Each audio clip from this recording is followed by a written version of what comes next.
What up? It's Skeme Duke. You watching HotNewHipHop with Mr. Ingleworld forever and ever and ever.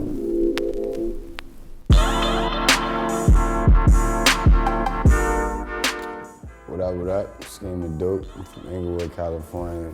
Lightly renamed it Ingleworld, California. What it was like growing up there, pretty much the same old shit. You grow up in California, you don't see the gang violence, you don't see the same old shit. Everybody wants to be a basketball player or a football player growing up. As a kid, prior to rap, I wanted to be a basketball player. I think now I still want to be a basketball player, but I'm not as great at it anymore, you know what I mean? But I kinda got good at some other shit, so I was all right. I turned out all right enough.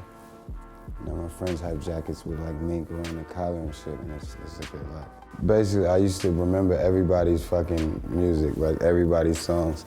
I particularly remember like my cousin being mad because I like Busta Rhymes' album more than the Corrupt's album. I think it was the Corruption album. And I really wasn't a fan of it because I was a little ass kid.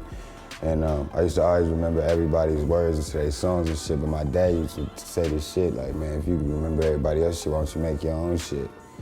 And I started making my own shit. Definitely not similar at all. I think the first bit of shit, I was just mad rappy, you know what I mean? And now like we done got way more in the melody, a lot more in the auto-tune and shit like that, you know what I mean? Before it was just like, bro, I wanted to be Cassidy, so that's where that was at, you know what I mean? So you said it was real rappy? For sure, definitely very boom bappy, very battly. Definitely was down for the battles at all times.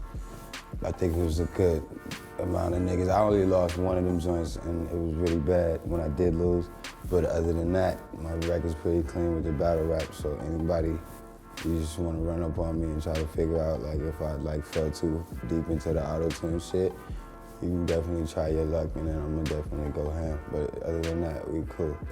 I think around like 2009, I was like 19 years old, so I was already trying to like get to it, you know what I mean? And then Pistols and Palm Trees had dropped, and that was the first time like niggas was really paying attention to me, you know what I mean? And going like stupid about my music, so that was like we started figuring it out from there. And I think just from then on out, we just kept it pushing, you know what I mean? Right now, I think I'm the most me I've ever been in life, which is cool and fun, you know what I mean?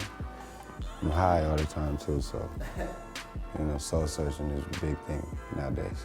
Like, I always wanted to do it, you know what I'm saying? So since I was like 15, 16, I was making my own mixtapes then and like printing them up, selling them and shit like that.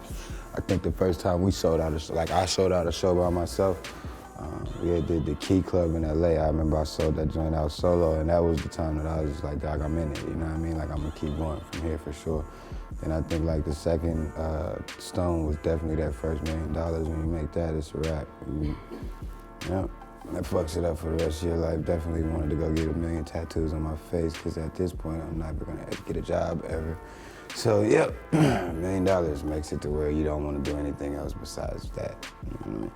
I think that the thing about that is like, is not thinking about it, you know what I mean? I never really tried to do anything to stand out. It's more so like I just want to make good ass music. So as the years go by, now we looking back at it, and like we saying, it's about the 8th year now, so we're going on 9, you know what I'm saying? Where it's like you make consistent music, like consistent great music at that.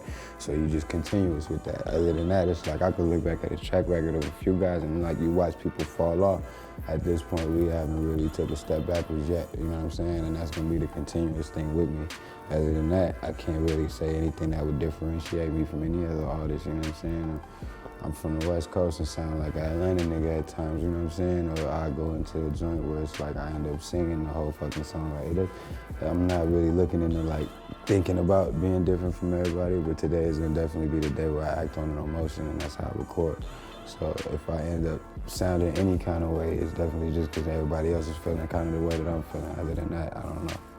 Label or independent? As of right now, I'm independent, and I'm gonna be that way for a little bit, you know what I mean? I definitely don't have anybody that I'm signed to, nobody that I'm obligated to, nobody that's obligated to me. So that's where we at as far as music. I don't really need much of a hand from too much of anybody, so that's how we've been rocking, and that's how we're gonna continue to rock. Blood Money, definitely a partner of mine. Shout out to Game, that's the homie. Shout out to Wack. A lot of people over there in that camp is homies of mine. However, I'm not signed as an artist to Blood Money. That's not the case. Yeah, that was a very early on thing. We was, you know what I mean, we was heavy talks and trying to figure that situation out, and I just didn't feel like I would fit, you know what I mean, perfect over there. And I definitely don't want to be like, you know what I mean, the fifth guy, so I'm cool. You know what I'm saying? I definitely like my spot that I'm in. I think Inglewood is really just me taking on my city and just going everywhere with that. Everywhere that I go, I definitely fly that flag a lot and very often, you know what I'm saying, for being from Inglewood. So that's always been my thing. I remember my first time coming to New York and meeting Rocky and them. And bro was even like, yo, dog, it's crazy because we was sharing stories and shit like that about Inglewood and shit and about Harlem. And niggas was just going back and forth. He like, yo, dog, you really like the blueprint of what them niggas is like out there. And I'm like, word up. So I always had that in my mind since then. But just every time I'm gonna come right now, I'm definitely thinking about that. And I think with the whole 3-part series thing, I'm just not finished talking about it, you know what I mean?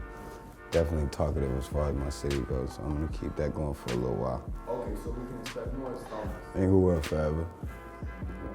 That'll probably be the last one, though. Okay. Yeah, definitely thinking about that being my last one.